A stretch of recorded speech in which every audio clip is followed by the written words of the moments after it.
Hello, ladies and gentlemen. Welcome to the Drunken Tarask, where we promise we won't intentionally blow you out the airlock. Today I So have. you say. Hey, you just rolled poorly. That's the only reason why. but Fine. but anyway, ladies and gentlemen, we are going to do a little more talking about Starfinder and a little bit of press coverage they got, and it's getting closer to release, ever so closer. And very much, I keep on hearing the idea it's a grand space opera. I like that idea. That sounds really cool and interesting. However, I'm going to be a negative Nelson. I don't think they're going to hit it out of the park as a grand space opera. Not just by mechanics, but by a little bit of looking at their first adventure paths. Yeah.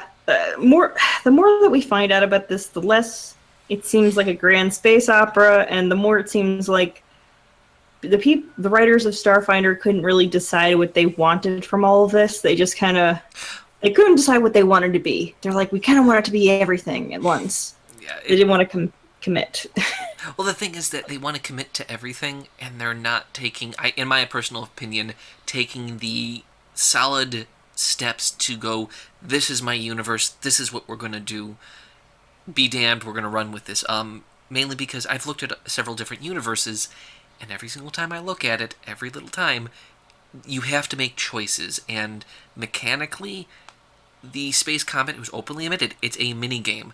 With a grand space opera, you do need a lot more number crunching and depth and complexity to pull that off. And that's kind of one of the major top ones of mechanical base that I think it's going to kind of flop on, sadly.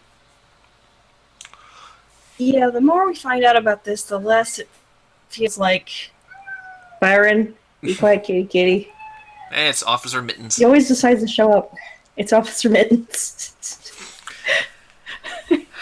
But yes, but but anyway, yeah, the more that we find out about this, the less it seems like a grand space opera, and the more it starts to seem like, bad Star Trek. again, well, it seems like a less cool version of Star Trek.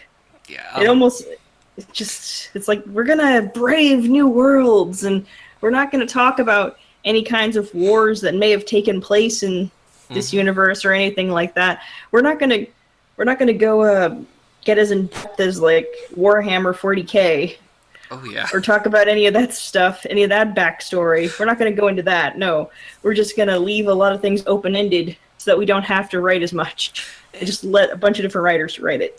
Well, this is actually when I look at it. The adventure, the first three official announcements, because it's 3 out of 6, comes more off as this globe-trotting adventure. They desperately, I think, want to have everyone see their universe, and that, I think, is their greatest weakness. This is a space opera. You're not going to always get the grand picture of things. You're not going to be able to go all over the place. Again, I think that was the failure with Rise of Tiamat and Horde of the Dragon Queen.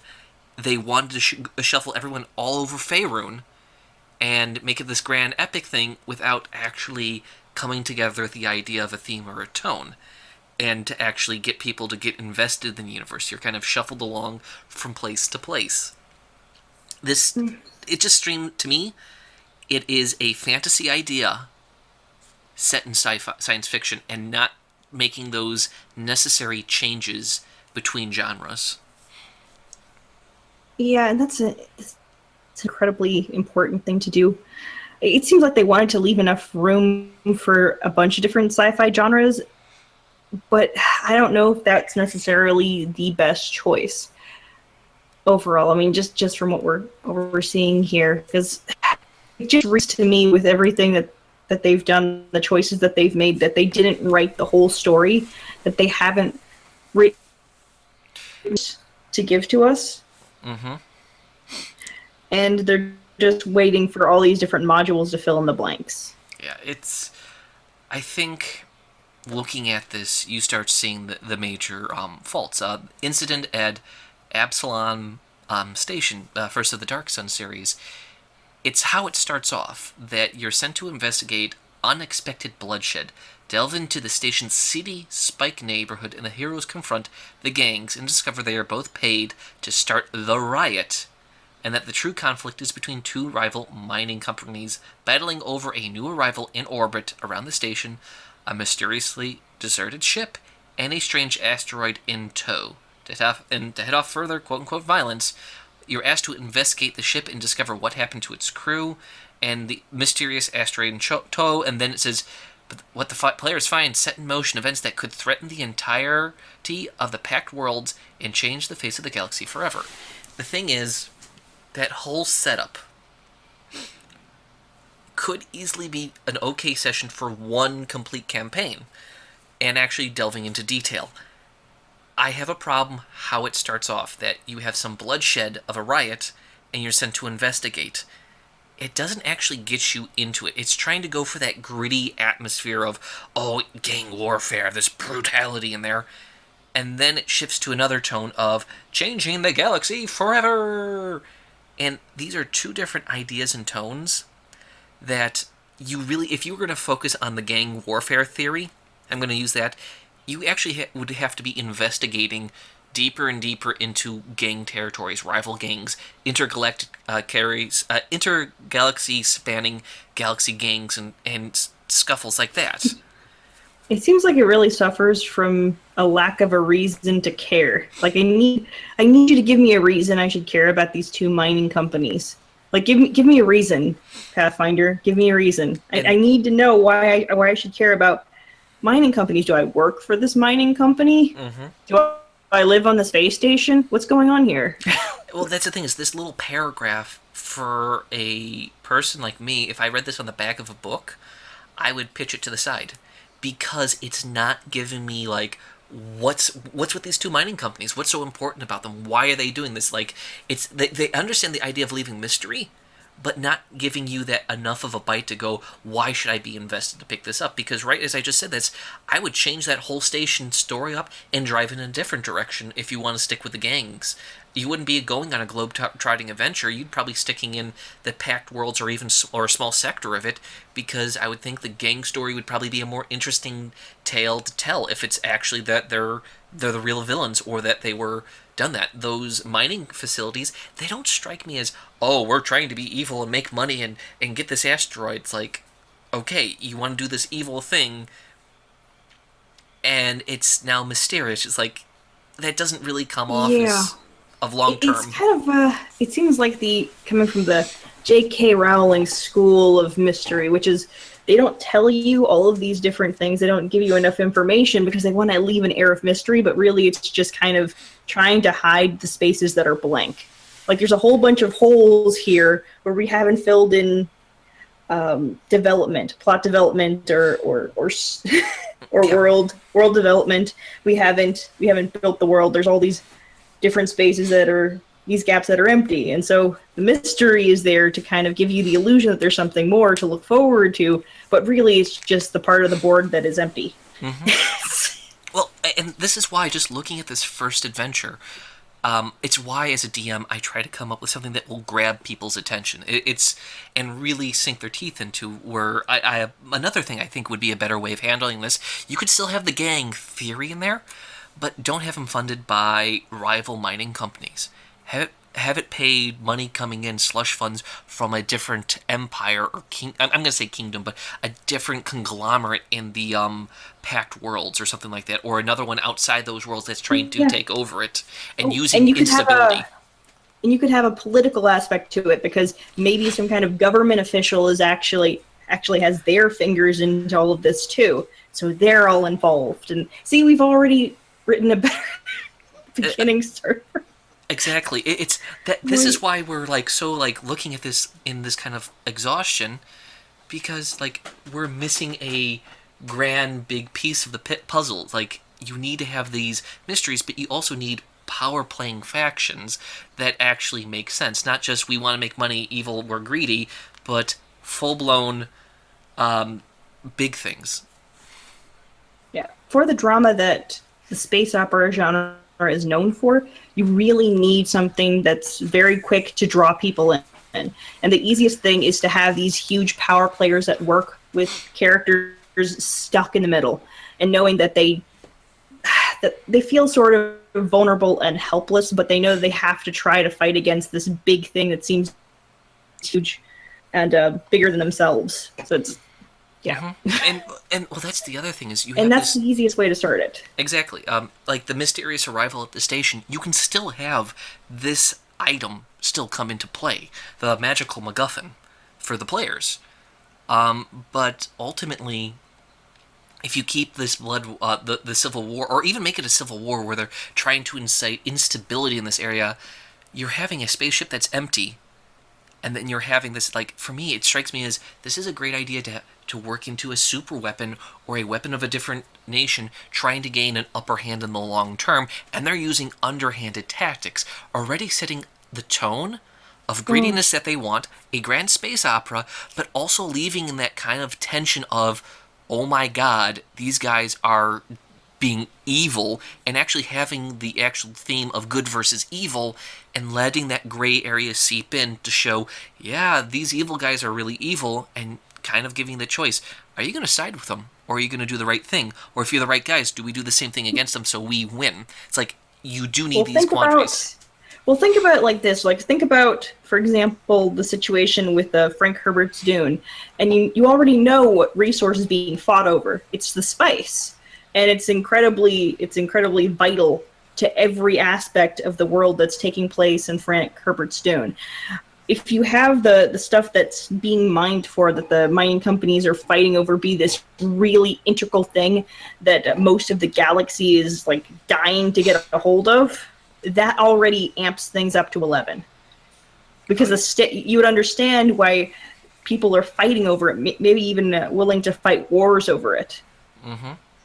Because here's the thing, if this is an ancient technology to give a military advantage, that is a grand, important thing to do.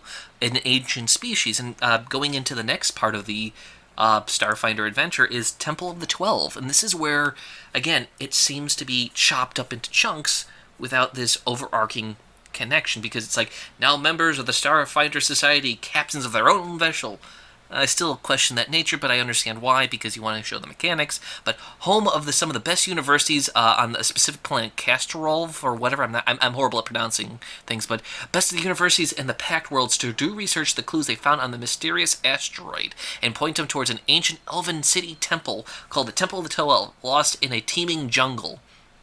They must contend with two other factions, Exile Corpse Fleet of Exo, and the Temple of the 12, Cult of the Devourers, who are interested in the asteroid's secrets and have their own plans for ancient superweapons if they can find it first. And this is where I start, again, why are we giving this power and agency to control this? Because in the grand universe, I'm sorry, someone would probably come in and go, no, we're more important, we're going to take this. It's okay to have you bodyguards, but why would you, as adventurers in a science fiction setting, do this? Oh, you survived it. It's like, this would be the time for an organization to go probing you. Like, you want this space opera, you want this grittiness. You have to actually do a lot to make them not want to kick you in the balls. And it's all about setting tone. I think that is a big thing, and you're just not going to set that immediate tone that you have in a lot of space operas without this. You're not going to set that dramatic tone. I mean, maybe if you try, you can go for Guardians of the Galaxy level of stuff. But like, yay, fun times! But you're not going to get like the huge drama that you're going to want from. You're not going to pull people in immediately with this. And I think a lot of people are going to have growing pains from this if we are right about that. Because what'll happen is that, people have that kind of attachment when they spend a whole bunch of money and they commit to something, they're gonna get really involved in it. They're just not gonna want to let go. If you see how the Pathfinder adventures are set up, you're looking at what, $120 if you buy the books.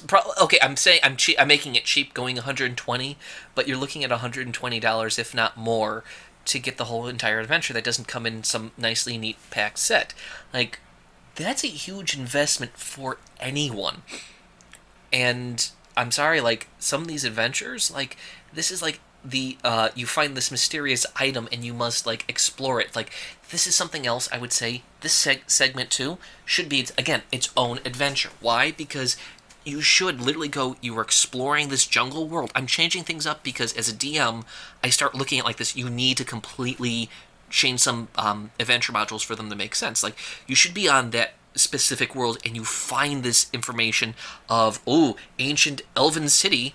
Hey, let's research this. We're working for this company. We found this. We're gonna do the research and go to that city, and then bump back and find the problems. Like, someone else is trying to sneak to this weird understanding of this alien ruins or ancient ruins. Like, these concepts are good in theory, but they're weirdly angled and smudged together. Which, again, I'm repeating myself for the explicit reasons. Like, no one is thinking of connecting these things, because each of these stories, they're connected because the last one ended and we're going to make it connect. Where I would have just said, no, run in a different direction, you're going to have a better time. This is so disjointed. Like, why would someone say, oh, you explore this ship, now take it to this university and study? I'd be sitting there going, let's be honest, like, why? You're a nobody. I don't care if you earned your ranks of a star captain. Get the fuck out of here. We'll take care of this. And maybe we're wrong about this. Maybe this game ends up being just awesome and just hits it out of the park, and we're just, speculating out of nowhere. Maybe that's the case. Maybe we just messed up. Who knows? I hope we did. I think that, yeah, I hope so, because that would be awesome, because we've already got, like, some characters that we're working on. Yeah, so anyone who's saying you're just trying to shit at it, no, we're not just trying to shit at it. We're really building. Like this genre. We really do like this genre. We really do like science fiction, and I think we really do want to see. I think the problem with a lot of these other space-based systems is they're a little too heavy. Like Warhammer 40K, for example, it's a little too gritty. It's not a matter of if you're gonna die, but when you're gonna die, and you're all cannon fodder, and it's just cripplingly depressing. Okay, when the joke is a session can end in 5 minutes or 5 hours, that's the grittiness, and I usually. I think what we really do want, I think what a lot of gamers really do want, is something with the capacity to get. To get as intense as Warhammer 40K, but not with the crippling depression. the crippling depression that comes with it. Yeah, not with it being a crippling, depressing society where everything is falling apart, and the only way you can keep things together is with space Catholics. Yes. And burning the heretics. well, that's the thing, is that with this evil setup for a universe and not having it super depressing, is the Splinter Worlds. The segment 3 of 6 for Starfinder, it talks about dealing with an undead rogue corpse fleet with necromantic technologies. That, I think, should have been introduced first chapter, or first segment, as the major villain. Because they're already splitting it up into such a long things. Like, no, you have to hint at the major villain from the beginning. If you don't do that, you're not setting this nature and tone for this. It's called foreshadowing. No, yes. We can't do that. We can't do that. It's called foreshadowing. Oh my god. Like, what's that? Well, again, I don't really like Horde of the Dragon Queen. It has a lot of problems, but they do foreshadow the villain you fight at the end in, like, the second chapter. Like, almost right away. Well, immediately, as first as, like, the moment you're in Greenest, there's a big dragon overhead that has attacked a town and everything like that. Spoiler alert, though, you guys. For a few-year-old Path. Yeah, I know. It's old now. What I'm saying is, the moment you get in the first town, everything's aflame, and there's a dragon overhead. You're like, oh, gee, maybe this campaign has something to do with dragons. Mm-hmm. Exactly. And this is something that, when you do gritty or any of this stuff, cyberpunk, you do have to hit a nice solid punch to the players to go, oh my god, this is what we're doing. Regardless, I mean, I can pull out any of these things Vorruth, ancient ruins adventure site from 4th edition D&D. Like, you're going to deal with tieflings, empire, stuff like that. Like, you already know what you're going to run into. You already have this idea. With Starfinder, it's that failure of, I want to give you everything. No, DMs, players, anyone who does these games, you learn one theme and tone and you drive with it. Because right here with Starfinder, there's no overarching villain I should hate right now. There's none of this overarching empire I should hate. There's not this segment that makes me go, I hate you. It's the fantasy trope of evil villain destroying the world and universe. And I'm like, okay. Or even bigger than that. Even bigger than that, we don't have anything to protect, really. Like, what exactly is there, do we stand to lose aside from our lives? Like, what exactly there that's bigger than ourselves is there to lose that we have some kind of... Mm-hmm. Yes. It has not yet been established. Do we live in the space station? Are we just arriving there and all these people are strangers? Do we have a home planet that we're all a part of that possibly going to be under attack as a result of the actions that happen here? What exactly is it? Exactly. What's at stake?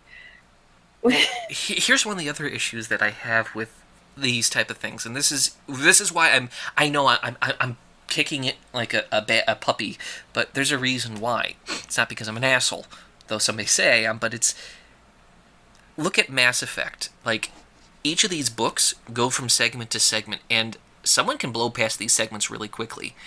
Where are my consequences going to echo through adventure pack to adventure pack? You need to have these overarching echoes. If I literally go to that gang lord area and burn it to the fucking ground after figuring out this information, there should be some long-term ramifications. And when you're constantly introducing me to new people, new villains, new organizations, I'm just going to start tuning out as a player, because you're shotgun loading it. You're blowing your load all over me, and I'm going to go, please, cut that out, please. I don't like this. Give me a paper towel, goddammit.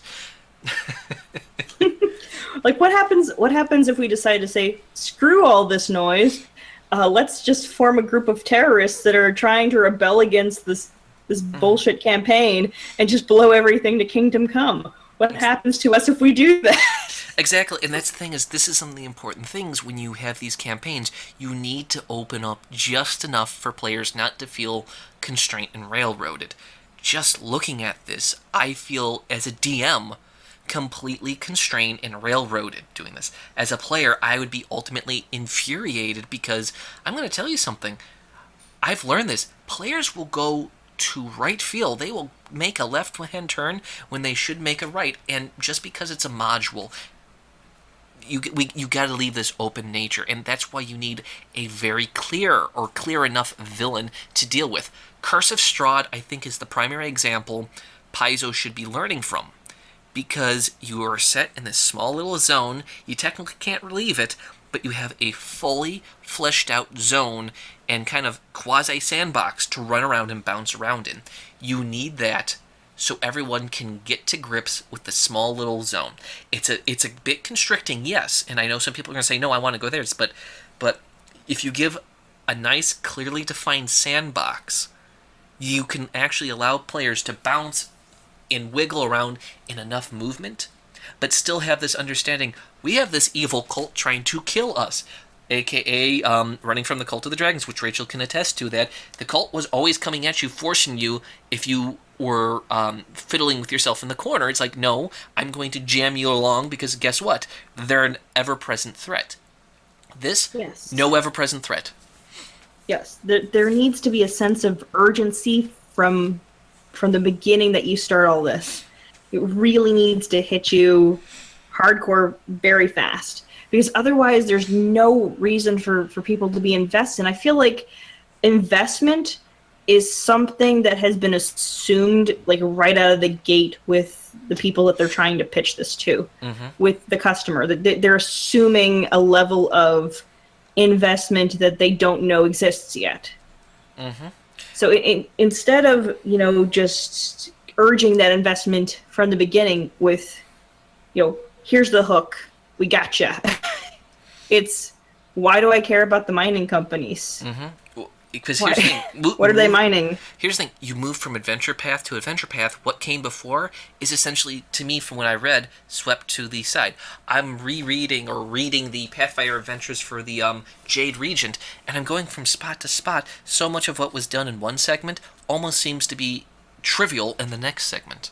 And I think that's something that, as a player, as a DM, you gotta realize what you did in the beginning of the campaign can echo, and as a DM, I do have it echo throughout the campaign. And don't get us wrong, because we've been thinking about what we could do to make this game better. Yeah, And so a little bit too much.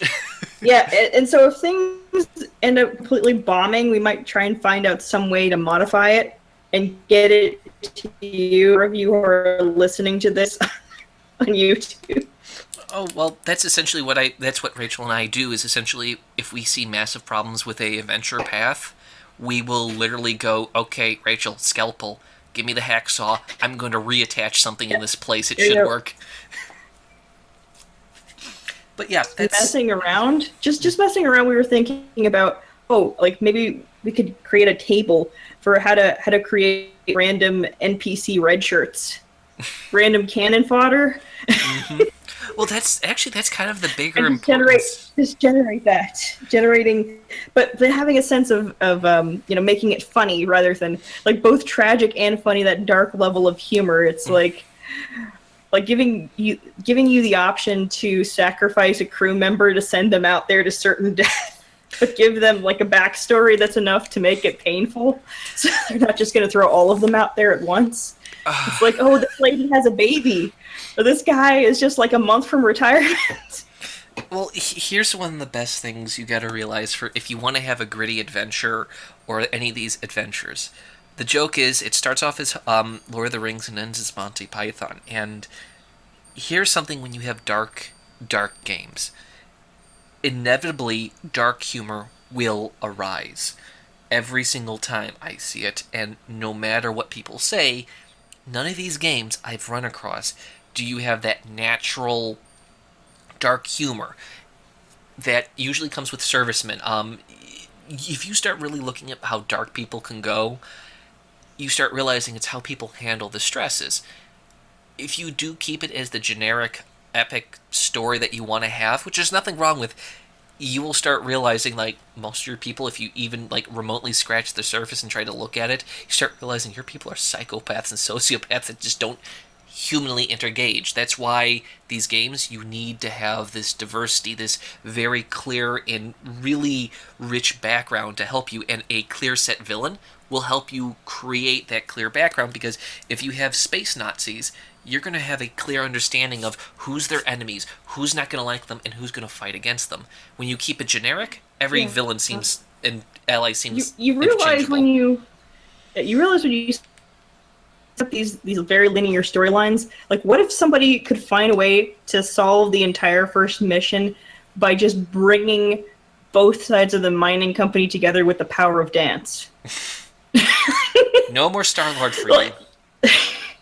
I'm just saying, what if you could? What if you were very charisma based and your roles were just hitting it out of the park, like Footloose?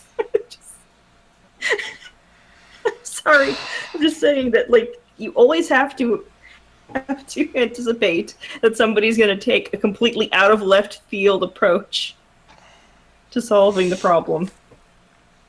I'm sorry. There's nothing wrong with it. It's just, again, this is where you could see someone like me, someone like Rachel, we already start breaking things inadvertently, and it's just because of how we handle this. And, oh, god damn it. Yeah. What if they held a concert for like this beloved space idol or something who is just like a goddess to them, and then you say, hey, we're gonna have a concert and we're gonna invite both of the mining parties together, like all the workers who've been dealing with way too much crap. And you're like, hey guys, here you go, here's free booze and here's an idol. They're like, oh my god, we love you. Kind of situation. I'm sorry. I don't know. Okay, here's some of the things. You see how Rachel's going for the very humorous. This is one of the most important things to understand if you're going for dark and gritty. and this may go to depressing levels. I'm going to say this. This is going to probably get a lot of people bothered by this, but this is essentially, you start understanding this. Napalm sticks to kids cadence. And again, this is dark humor. I dare you guys to take a look at this cadence from the military, from dealing with Vietnam. Everyone will be going, dear God, but anyone who's experienced a lot of hell will start giggling at this because it's like, dear God. This is the way of introducing humanity and a living, breathing world to it. This is kind of one of the things I do. I change things up and realize this. You have an epic adventure going on. Allow for that dark humor. He'll probably knock it out of the park. And no, I'm not singing Napalm And Sticks to Kids. No, you're not. And if Starfinder completely bombs, you better bet we'll have some modifications for you. We will make it. Yes, we will. So, ladies and gentlemen, thank you for joining us. We'll see you around. Bye. And remember... Oh, wait. Who hit the ejection seat in space? Shit!